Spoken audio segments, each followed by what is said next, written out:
ऊंची महलिया के नीची हई दुआर जी, अजी नीची हई दुआर जी।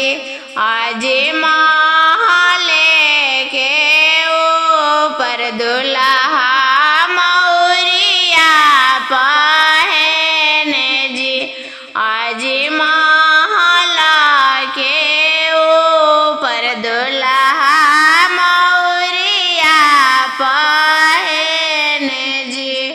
ऊंची महलिया के नीची हई दुआर जी, आज नीची हई दुआर जी।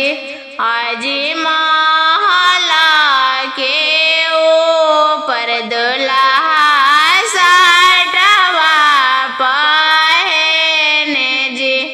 आज महला के ऊपर दुल्हा साटवा पहने जी।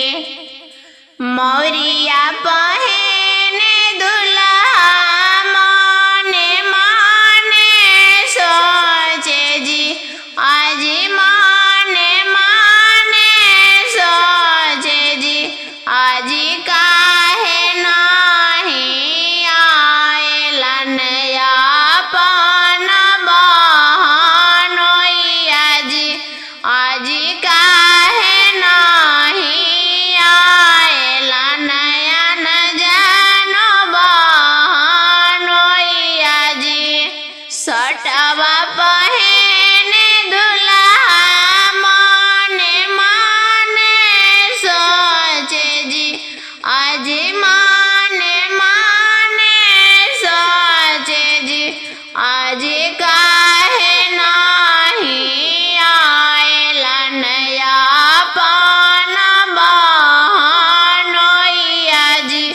आज काहे नहीं आएलन अपन बहनोइया जी। चैनवा पहने दुल्हा माने माने सोचे जी। आज माने माने सोचे जी। आज काहे नहीं आएलन अपन बहनोइया जी। आज काहे नहीं आएलन अपन बहनोइया जी। उनकर बहिनिया मलहोरिया से फसल जी।